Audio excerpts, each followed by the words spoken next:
borda temas moi diversos e ademais incluindo a perspectiva de ambos os países, non?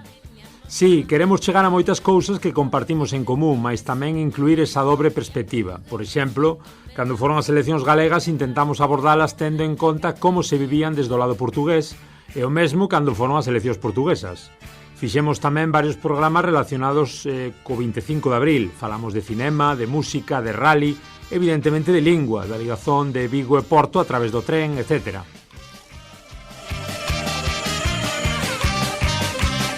Temos moita sorte tamén porque ninguén nos di que non e veñen participar con moito entusiasmo. Estamos tentando desenvolver un especial que chamamos O Marco, incluindo historias de fronteira. Até o de agora só puidemos facer 4, 2 sobre a fala, ese galego tan particular que se fala no norte de Cáceres, e 2 sobre a lingua mirandesa, recoñecida no nordeste portugués. Temos pendente tratar outras temáticas como o viño, o reintegracionismo, os incendios, o galego na Unión Europea, a turistificación. Parécenos moi importante abrirnos a todo tipo de contidos e non ancorarnos sempre na cultura, que está moi ben e iso é un dos piares do podcast, mas creemos que hai moito máis do que se pode falar.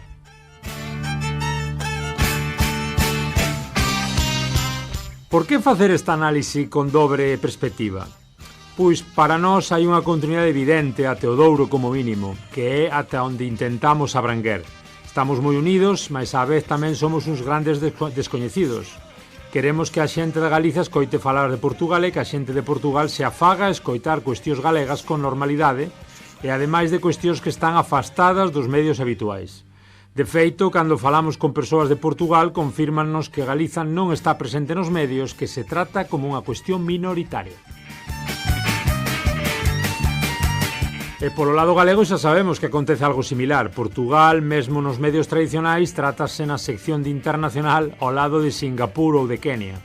Estamos perto, mas seguimos lonxe para moitas cousas. E algo estaremos facendo ben, porque cada vez hai máis xente que nos escoita. Imos creando comunidade.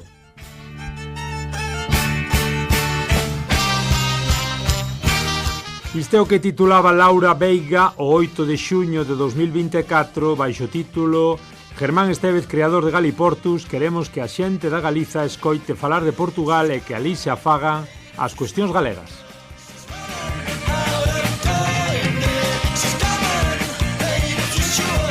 Ola, ola, boas, eu son Germán Estévez, xa sabedes, o xermano a portuguesa e aquí estades nunha nova edición do voso Galiportus, a xanela sempre aberta todo o ano abertiña e refrescando cuestións que nos interesan a un e outro lado do Miño. Benvidos.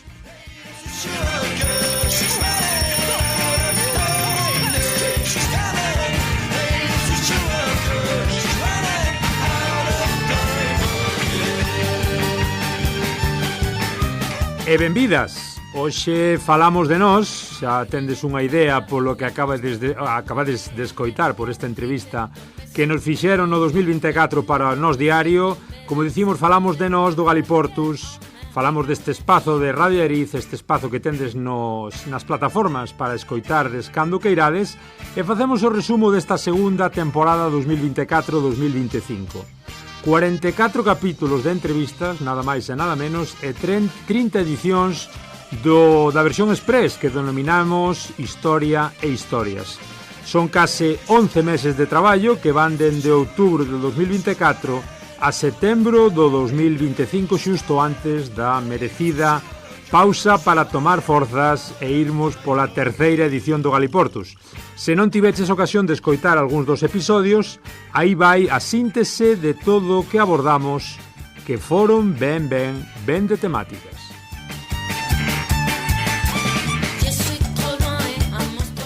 Comezábamos facendo un especial sobre o galego de Asturias e preguntábamos se a variante oriental vivía ou sobrevivía. Quique Roxíos, poeta e membro da asociación, falábanos sobre a súa relación coa lingua. E é unha lingua que mamei con miña mãe e meu padre, foi el galego que falamos nesa comarca. Un galego que ten as súas peculiaridades, pero bueno, que resistiu. Mais para a relación a da Cortiza coa familia de Corchos Almeida, vindos no seu día desde Santa María da Feira, e instalados desde hai máis de 50 anos na comarca galega Ourensá do Ribeiro. Este é o que nos contaba Francisco Ribeiro. Pois meu pai foi contratado por unha empresa que existía aquí xa de corcheiros para quitar o corcho na comarca do Ribeiro. E no momento que ele empezou a sacalo, pois chegou un momento que dixo, bueno, é por que non producilo eu aquí, na comarca. No terceiro episodio chegaba Elsa Quintas, vicepresidenta da Mesa pola Normalización Lingüística, co seu Liberdade para o Galego. Preguntábamonos na intro como é a situación do idioma logo dos últimos datos do Instituto Galego de Estatística. De Elsa Quintas pasamos para a polifacética Charo López, de A Través Editora. E da Charo para o Jon Amil, co motivo do nacemento do Observatorio Galego da Lingua.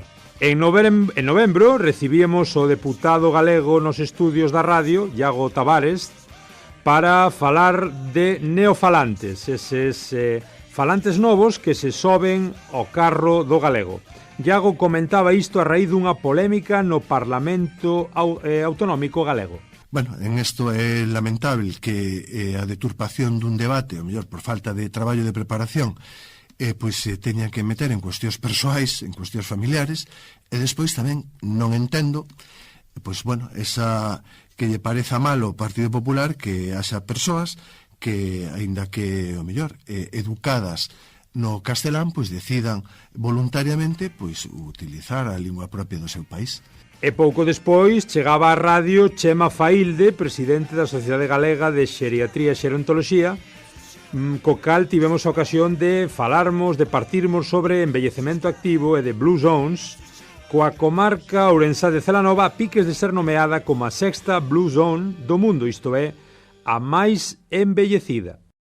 Bueno, efectivamente é un país con altos niveis de envellecemento.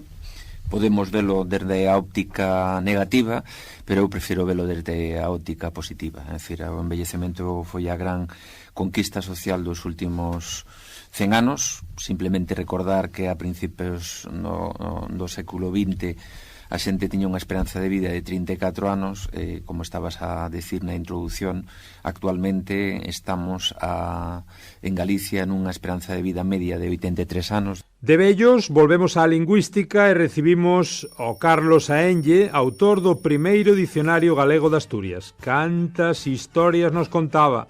Foi despois de varios destinos por toda a península, pasamos a Castropol, onde xa meu pai pois foi mestre 11 anos ali. Entón, bueno, meu pai sempre se preocupou de que coñecéramos moito a comarca, tiña 6 fillos, metíanos nunha rancheira e todas as fin de semana levábanos sempre a algunha aldea, polos ozcos. Tamén nos gustou falar de sistemas educativos comparados, coas experiencias e intercambios do Nel Vidal e da Irina Maia, profesores respectivamente de Cerceda e de Peniche. O que fun comentando eu, como ti dicías, non foi tanto a cuestión lingüística, senón as cousas que a mí máis me chamaron a atención do sistema educativo portugués, non de maneira descriptiva, senón simplemente de maneira comparativa co galego, non? Aquelas cousas que a mí me resultaron un pouquiño máis diferentes, un pouquiño distintas. De educación saltamos ao clima e das alteracións que sofremos cada vez máis. Susana Bayo e Isabel Iglesias, galegas e investigadores no Porto. Isto é o que nos contaban.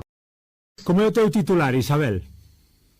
É moito parecido, non mudan moitas as coisas, só que eu sempre gosto facer, tanto cando dou entrevistas como cando falo con os meus alumnos, unha pequena nuance, e é distinguir unha coisa que se denomina de variabilidade climática. Para a variabilidade, a do turismo. Falábamos da turistificación con representantes de asociacións contrarias a esta moda que afecta tanto aos residentes a norte e a sul do Miño. Dani Blanco, dende a plataforma de afectados polo turismo do Morrazo. Cando comezou este movimento? Bueno, pois un pouco naceu alá xa fai polo 2021 que vimos o problema que cada vez era máis grave, non? O problema de que a xente non atopaba casa, que de repente había amigos que os botaban da casa para alugar, para facer pisos turísticos, entonces ni siquiera había oferta de aluguer anual, tiñamos que intentar entre todos buscar unha casa para que non se tivera que ir de morrazo. Entonces este problema foi a maiores, empezamos a xuntarnos un grupo de xente de Cangas, logo empezamos a facer charlas, veu xente de Moaña, de Bueu, e decidimos montar a plataforma para visibilizar a problemática que hai no Morrazo de que non hai onde vivir. Tamén chegou ao Galiportus Uxía Pedreira, esa artista da Mariña lucense tan polifacética, a presentar o seu novo traballo Basal. Como falar dela? Bom, pois eu, se me teño que ver, vexome así un pouco como aquela nena que na cabeza tiña música e compoñía versos e cancións de unha maneira inconsciente hasta que se converteu en consciente. E da Pedreira ao Conservatorio de Música de Santiago para falarmos in situ sobre o Festival Converxencias e cun dos organizadores, o Xaime Torres. Ben, e que mellor maneira que falarmos do Converxencias deste festival galaico-portugués que inclúe música, danza, teatro, cinema, literatura, un pouco reflexión artística galaico-portuguesa, que facelo en persoa, sempre mellor que por teléfono. Estamos aquí no Conservatorio de Música de Santiago de Compostela, en directo, falando xa con Xaime Torres, do grupo Canto de aquí de Braga. Moi boa, Xaime. Sí, boa tarde. É un gosto, un prazer. Do bracarense Xaime Torres, co cal non sería a última vez que conversábamos, fómonos falar de electrotecno a Setúbal. Atendíanos Vasco Ribeiro, do grupo Omiri. Dicíasme desde Setúbal, non? Sim, habito em Setúbal agora. Moi ben. Mas sou un cidadão do mundo. Eso. E de Setúbal voltamos para o norte. Desde Pontevedra, o seu modelo de cidade amable e os encontros coas vilas portuguesas. Programón co João Teixeira desde Santarém, Luís Nobre, presidente da Cámara de Viana e do Eixo Atlántico, e Paula Teles, presidenta do Instituto de Cidades e Vilas con Mobilidade de Portugal. Isto é o que nos dicía Miguel Anxo Fernández Lores, o alcalde eterno pontevedrés. Esta tendencia, que é unha tendencia xa generalizada en todo o mundo, non? E que as cidades son para convivir, debe haber espacios de convivencia, de relación social, e eso xenera tamén dinamismo urbano, calidad de vida e sobre todo, pois, felicidade, non? Que é o que estamos buscando. Voltamos aos Galiportus máis de autor cunha entrevista persoal ao grandísimo músico galego Xavier Díaz. Escoitalo é un luxazo enorme. Bueno, un nunca sabe se vai funcionar ou non. O que sí que é verdade que eu tiña querencia pola música e tiña ganas de facer cousas e tiña unha especie de... Había algo que me estimulaba a dar o meu punto de vista, non? A facer a miña propia proposta e pois a construir unha música propia. No Galiportus somos moi de movernos, así que levamos a cabo un programa especial transfronteirizo na Radio Cerveira sobre a Eurocidade Tomiño Cerveira. Queríamos saber como estaban as cousas no que, segundo a nosa perspectiva, é unha das poucas eurocidades que certamente están a funcionar, ten moitas propostas por riba da mesa. Ali descubrimos xunto aos alcaldes a figura do valedor transfronteirizo. Ter aquí no programa no Galiportus, porque son dúas figuras moi novedosas, moi innovadoras. A figura dos valedores transfronterizos, non sei se o digo ben, teño comigo da parte de Cerveira a Manuela Ferreira. Moi boas, Manuela. A todos os presentes e a todos os ouvintes portugueses e da Galiza.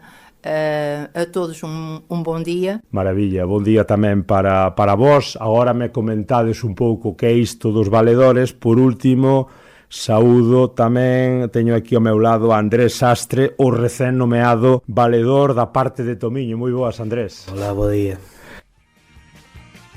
E tocaba tamén cinema, coa produción independente Deuses de Pedra, gravada durante 15 anos polo director ourensán Iván Castiñeiras, coa axuda de actrices improvisadas, como Sinda Freitas.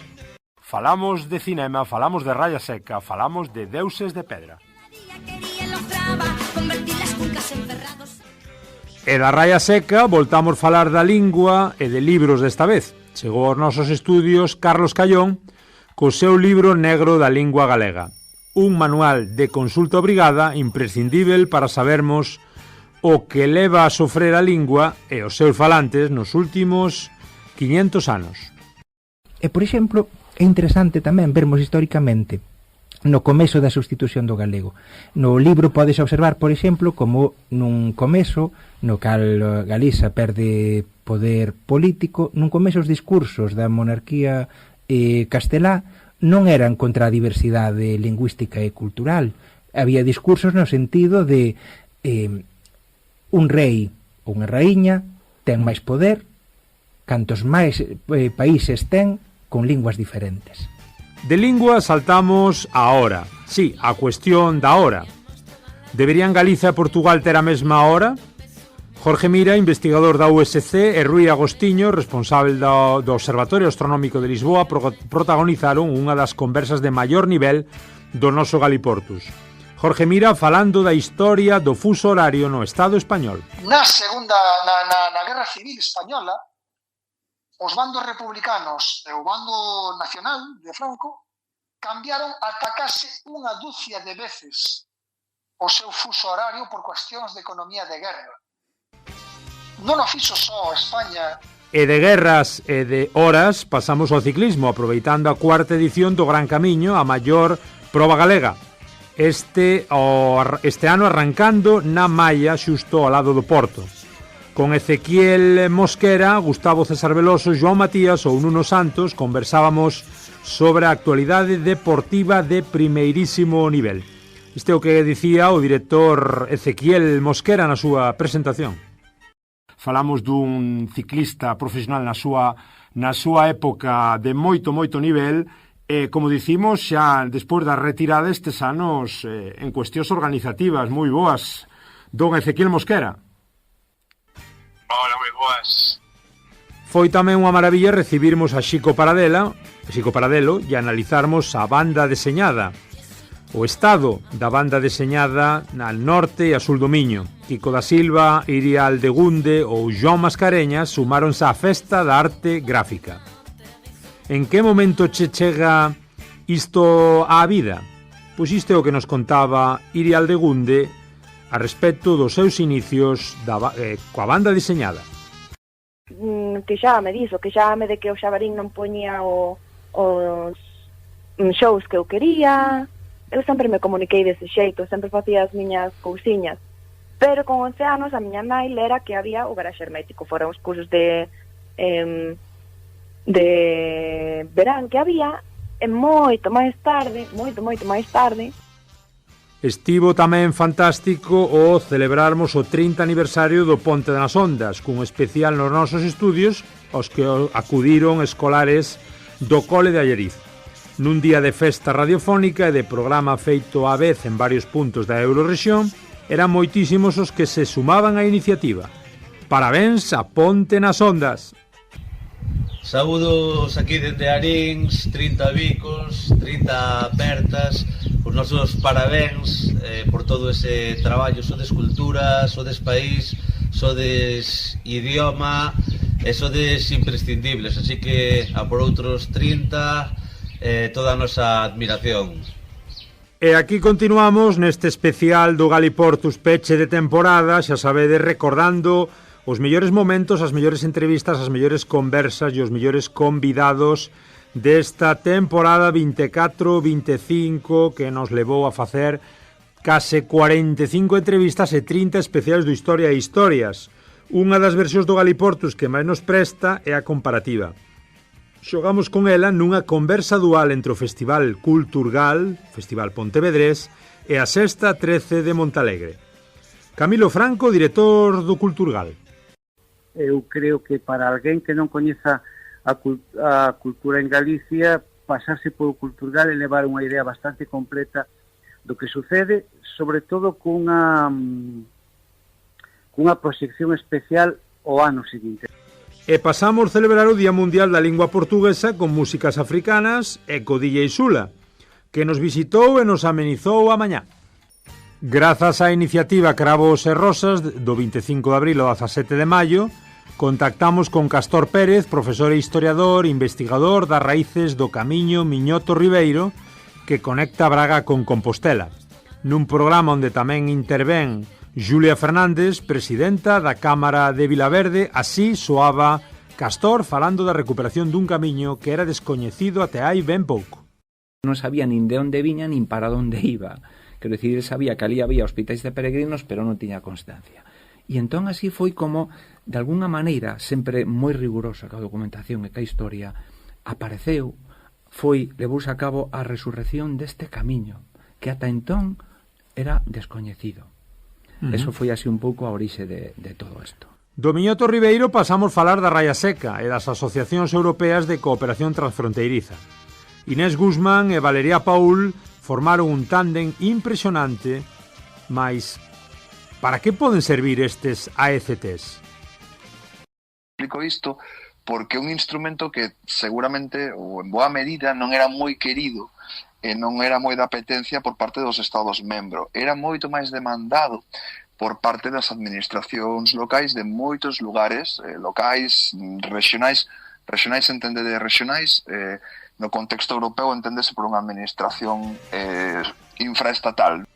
Voamos da Raya Seca ao propio Parlamento Europeo. Ali entrevistamos in situ a eurodeputada Ana Miranda no momento en que se aprobou o regulamento transfronteirizo Bridge for Europe, que busca eliminar atrancos burocráticos entre as fronteiras estatais. Isto que nos interesaba tantísimo, así nos lo explicaba a propia Ana Miranda nunha entrevista no propio Parlamento en Estrasburgo, ali no set de rodaxe dos medios audiovisuais, como decimos, do propio Parlamento. Bueno, pois esta é unha normativa que se chama Bridge for Europe, Ponte para Europa, que o que significa é poder eliminar todos os obstáculos, os entraves, todos os atrancos que hai nas fronteiras para que a xente poida vivir sen eses atrancos. É dicir, ti vas dende Tui a Valença e vas a traballar a Valença e se che pasa ali un accidente é todo un problema administrativo. Ou os transportes, ou o recoñecemento de cartas sanitarias, ou, no caso dos incendios, os incendios non teñen fronteira, van dun lado para outro, vivius entre o Xurés e o Xerés, na provincia de Ourense, ou, por exemplo, aos temas dos estudantes. Hai tantísimos entraves, tantísimos obstáculos, tantísimos atrancos, que era moi importante ter unha normativa a nivel europeo que eliminara, que polo menos que descubrira ou marcara cales son eses obstáculos, non? Eses impedimentos. En maio houve eleccións en Portugal, chegaron ao programa Anxo Lugilde, xornalista galego, e Diana Pinto, historiadora portuguesa. Anxo, por unha banda, celebraba o noso Galiportus. En prácticas que mellor se poden facer por Galicia hoxe en día é o achegamento a Portugal, a lusofonía en xeral, e a Portugal en concreto. Así que parece unha maravilla tomara, que se diría en portugués, ou ver na radio pública un espazo así. E Diana explicaba os motivos das eleccións do ano e pouco despois de que transcurriran as últimas. Sim, estas eleições resultaram de um caso de corrupção, um caso de alegada corrupção que envolvia o primeiro-ministro e o atual primeiro-ministro, porque voltou a ganhar, como bem disseste, o Luís Montenegro. Voltando á lingua, visitounos Álvaro López do proxecto Galego para Peques, que pretende crear contidos audiovisuais na lingua propia en momentos moi difíciles para o idioma entre, sobre todo, os máis cativos. Ben, aquí continuamos neste especial do Galiportus, achegando o mellor resumo desta temporada 24-25, e tras falar de audiovisual e de pequenos, collemos estrada e fomos ata Santa María da Feira, tremendo festival de artes de rúa o que hai ali, o Festival Imaginarius. Recibiunos o seu director Gil Ferreira e falamos tamén co representante da única compañía galega a participar no evento Pista 4. Trátase de Pablo Reboleiro, e aí un pouquiño a súa traxectoria. E nós comezamos realmente pois xa nos anos 90, finais dos 90, facendo o que se chamaba Festa do Circo. Éramos unha asociación de rapaces universitarios e non universitarios que nos empezou a levar o mundo dos malabares. Empezamos a disfrutar, a facer clown, a facer rir a xente. Descobremos unha nova realidade escénica na que nos sentíamos cómodos e que non existía. Continuando co sector das artes e do teatro, tocamos o Festival Luso Galaico das Marionetas de Camiña, o Maluga.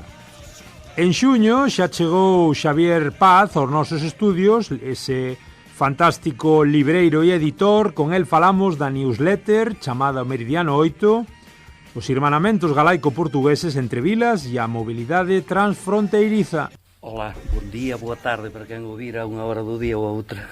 Mas non aguantamos moito parados. Fomos falar novamente do galego extremeiro ás Portelas, esa comarca na raya entre Zamora, Braganza e Ourense. Felipe Lubián, alcalde de Lubián, e Estrella Alonso, mestra no Centro de Adultos de Seabra, de Pueblo de Sanabria, Pobra de Seabra. Así soa o galego de Felipe falando das orixes do Estatuto de Autonomía e tamén da identidade galaica reclamada fora das súas fronteiras. Naquel momento, que era o ano 1979, levantei a man nas intervencións e atrevíme a decir que para nós era máis importante saber facer un referéndum a ver a que autonomía tiñamos que pertencer. Si a Galicia ou a Castela e León, que era o que se propuña ali, antes de saber se vía rápida. Entón hubo un murmullo ali, que aquelo case se deu abaixo, éramos 100 e pico os concelleiros que tiña un CD, e logo cando saímos ao acabar aquelo, que dixeron que eso non procedía e tal, que estábamos tomando espinchos, pois miraban para nós os máis concelleiros e chamábanos, aí están os da ETA. E máis de audiovisual, chegaba ao Galiportus Lume, a nova coprodución da serie galaico-portuguesa. Tamén chegou ao noso programa Andrea González, presidenta do Festival ICFEM Tui Valença. Do ICFEM voltamos rodar para o sur e vivimos in situ o Castro Galaico. Foi unha maravilla falarmos con integrantes dos grupos como os Galandún Galundaina, os Canto daqui, o Grupo de Canto Popular da Universidade do Miño ou os Melidaos de Melide. Estas eran as sensacións de Antonio Raposo, integrante deste grupo de música popular, música folk, logo da súa actuación no Castro Galaico de Nogueiró, en Braga. Pois a verdade é que foron unhas sensacións maravillosas. Está claro que hai unha conexión especial entre Galicia e Portugal, eso ninguén o pode negar, e a verdade é que unha vez máis pues, pudemos darnos conta desta conexión especial. O sitio é fermosísimo. Eu recomendo a todo o mundo que poida ir a ese Monte da Consolação, é o que lle chaman, que é un antigo poboado dos brácaros, que vaya, porque é unha verdadeira delicia estar aí. Faltábanos falar da figura de Rosalía, dándolle o toque á portuguesa. Programón con Uxía Senlle e Amancio Prada, son cantautores, xa sabedes, de primeiro nivel. Isto é o que comentaba Uxía sobre a súa actuación de Braga deste ano e como foran ali acollidos tamén a raíz do Festival Converxencias e da poesía, da exposición da poesía rosaliana tamén a Sul do Miño. Pois como se estivésemos na casa, como realmente a capital de Galaequia, a antiga Galaequia. Braga, sí, é un lugar onde sempre se nos acolle moi ben e sobre todo dentro dese festival que tanto fai por aproximar e por facer pontes, non, a Converxencias Portugal-Galiza, que promove o grupo Canto daqui. E tras moitos meses atrás dela non podía faltar Pauleta no Galiportus, galega de Redondela, futbolista profesional e xogadora do Benfica. Así soaba Pauleta nos nosos micrófonos. Sí, a verdade é que, bueno, eu cando vim para Portugal de primeiras fun para o Braga 2 anos, non? E ao mellor non, estou segurísima de que nese momento non pensaba que iba a facer unha carreira en Portugal, nin moito menos que iba a acabar no Benfica, nin tantos anos no Benfica. E ao final, pois, bueno, a miña carreira sempre foi, desde pequeniña, pois, traballar, xogar. Ao final, eu sou aquí porque me gusta o fútbol, porque me gusta este deporte, este xogo. Aquí continuamos no Galiportu, xa sabedes, facendo repaso desta temporada 24-25, xa sabedes que tendes todos os episodios completos ou ben no directo nas reposicións de Radio Ariz ou ben nas plataformas a calquera hora para que escollades o voso episodio favorito. De momento, continuamos repasando o que foi esta temporada cunha viaxe que tivemos hai pouquiño, en xullo. Fomos a Melgaso e ali encontrámonos co EMDOC, o Festival de Cinema Documentario. Así nos recibía Patricia Nogueira, a súa directora. Bom, eu sou professora de cinema, trabalhei também na indústria cinematográfica em Portugal e realizo os meus próprios documentários. E pertenço também a uma associação que é a Ao Norte, que está sediada em Viana do Castelo, e a Ao Norte dedica-se à formação de públicos para cinema. E em 2013, por desafio do Presidente da Câmara Municipal de Melgaço, fomos convidados ao Norte a realizar um festival de cinema em Melgaço, porque Melgaço tem um pequeno museu de cinema, que tem o espólio do Jean-Luc Passec, e a partir daí, desde então, que estamos aqui em Melgaço a organizar o EMDOC, que é um festival internacional de documentário.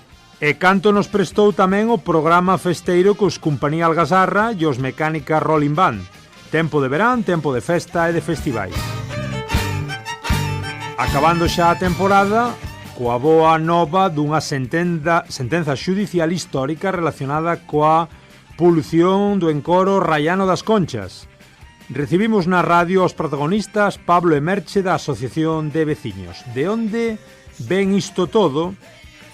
Nós sempre a querer saber, é o que lle comentábamos a Merche, isto é o que nos contaba. Pois mira, o primeir síntoma de que algo non estaba ben no embalse xa se produxo no ano 2003-2004. 20 anos. Sí, 20 anos. No ano 2011 foi, bueno, que nos denominamos así coloquialmente un bloom, digamos que o embalse puxose terrorífico.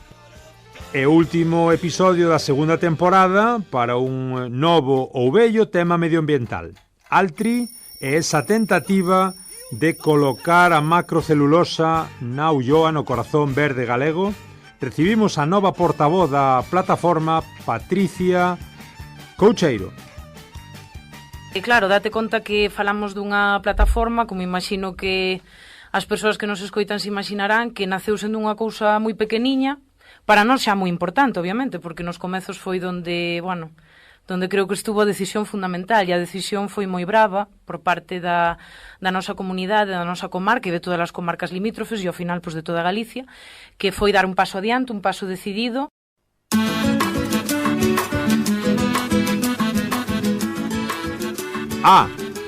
E xa se nos esquecía, fixemos esa sección, creamos esa sección este ano, bueno, aprofundamos, mellor dito, un pouco nesa sección que lle chamamos o marco. Xa escoitarades algo sobre as Asturias, o galego de Asturias e o galego das Portelas. Tamén tivemos previamente, xa se nos esquecía, un espectacular encontro entre o historiador Sergio María e o decano da Facultade de Ciencias de Educación de Ourense, Xosé Manuel Cid. A charla foi espectacular e a pregunta, ese Couto Misto, esa entidade histórica a cabalo entre Galiza e Portugal, a pregunta era se o Couto Misto era independente. Isto é o que nos contaba Sergio María. O Couto Misto era independente. Era independente, se o vemos nunha perspectiva soberana, pero tamén era interdependente, porque estaba altamente vinculado á Casa de Braganza. Os reis de Portugal,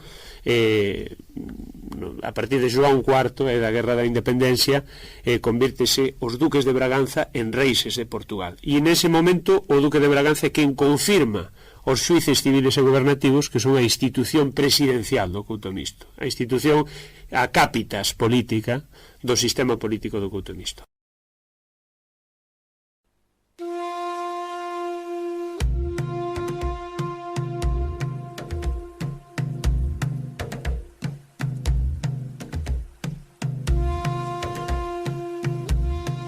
E non podemos marchar sen lembrarmos todos o Historia e Historias, esa sección que creamos nesta temporada da man do noso historiador Abraham Dorraca, que ao principio foi unha pequena brincadeira que acabou por transformarse en ata 30 episodios express que vinculan a grande historia e as pequenas historias que unen, que ligan a Galicia e a Portugal.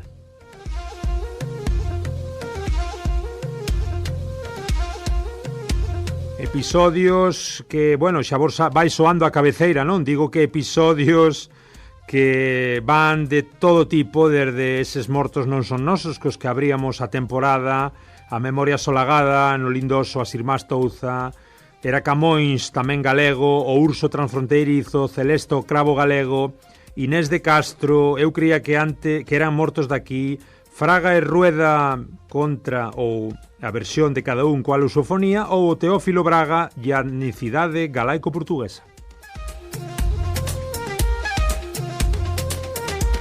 Supoño que xa coñeceredes o noso xenial Abranda Orraca. Así falábamos no episodio 14 sobre os galegos de Lisboa e a batalla de Monsanto. Sí, e aparte matizando que Monsanto Portugal, non Monsanto a empresa, que eu non sabía a historia de Monsanto a empresa. A empresa non é portuguesa, a pesar do nome. A empresa é de Missouri, fundada en San Luis, capital de Missouri, nos Estados Unidos. Monsanto, os xefes aí das sementes. Sí, as sementes e os herbicidas que botan polas cunetas e tal, non? Eses que, pois, é fundado, o que pasa é que o fundador, John Francis Queeny, estaba casado con Olga Méndez Monsanto. E así soa tamén a entrada do documentario Galegos de Ouro sobre os galegos que nos séculos XVIII e XIX axudan a levantar os socalcos no Alto Douro viñateiro. Era o Historia número 14.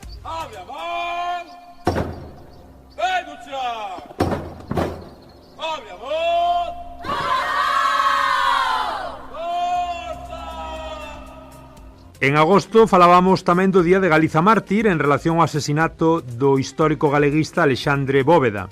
Estas eran as increíbles reflexións do noso historiador. Tamén é ese tema, non? De vamos ir ao acto de Alexandre Bóveda porque é de todos e home, sí, hoxe sí, mas non sempre foi de todos e temos que pensar tamén en como pois certas formazóns pois continúan a repartir responsabilidades polo golpe de Estado e pola guerra, non? Cuando a responsabilidade pois foi simplemente dun bando, non o reparto de responsabilidades cando estamos a falar do terror e demais, pois é unha equidistancia tremendamente cruel.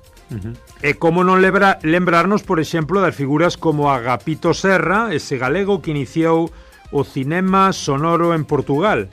Da man de Agapito Serra, pois estaban episodios do 11 ao 20 como aquel de Castelao e Portugal, Fútbol, Ditaduras e Rebeldía, Cambedo das Raias, como Solidariedade Transfronteiriza, os galegos de Lisboa, que xa acabamos de comentar, a Viaxe de Ruth, o propio Agapito Serra, que vos dicimos, os primeiros asentamentos no Paleolítico xa atravesaban a raya, o Prestige, Ameaza e Catástrofe no pasado e no presente, Pepe Velo e a Operación Dulcinea ou Elisa e Marcela.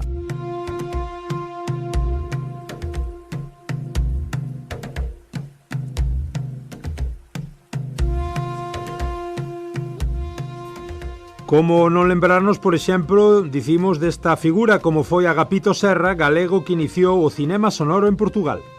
Pois ese 5 de abril de 1930, cando se proxecta un filme de W.S. Van Dyke titulado Sombras brancas nos mares do sul, interpretado por Raquel Torres e Monteblú, e claro, coa novidade de que había imaxes e había son sincronizado con esas imaxes, non?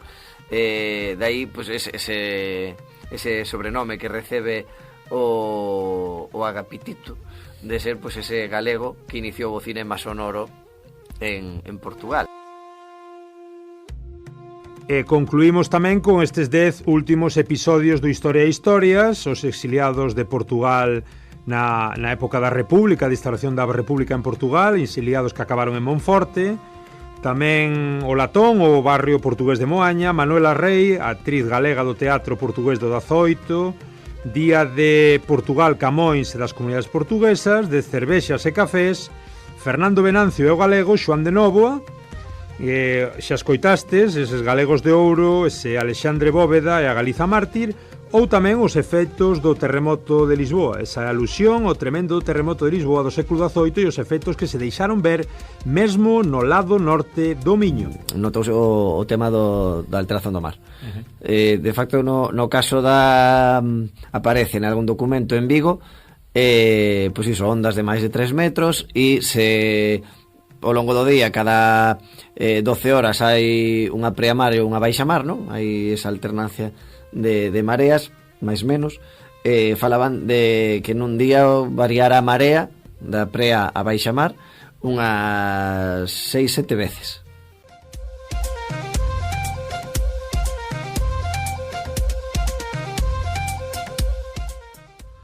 Ben, ata aquí pois un pouco o resumo desta temporada 24-25, con todas as entrevistas, con todo esta referencia, alusión tamén aos especiais do Marco e as conversas que tivemos con Abraham Dorraca sobre este fantástico espazo de Historia e Historias. Esperamos que disfrutarades tanto como a nós desta temporada. Vémonos na próxima, vémonos moi prontiño. Esperamos que vos gusten os contidos, que nos sigades, que nos compartades, que nos escribades. Unha apertiña moi grande, un bico, un beixo, un abrazo. Ata a próxima, marchamos, como non, coa nosa cabeceira que tanto e tanto nos ten acompañado xa desde hai máis de ano e medio. Chao, chao, obrigado.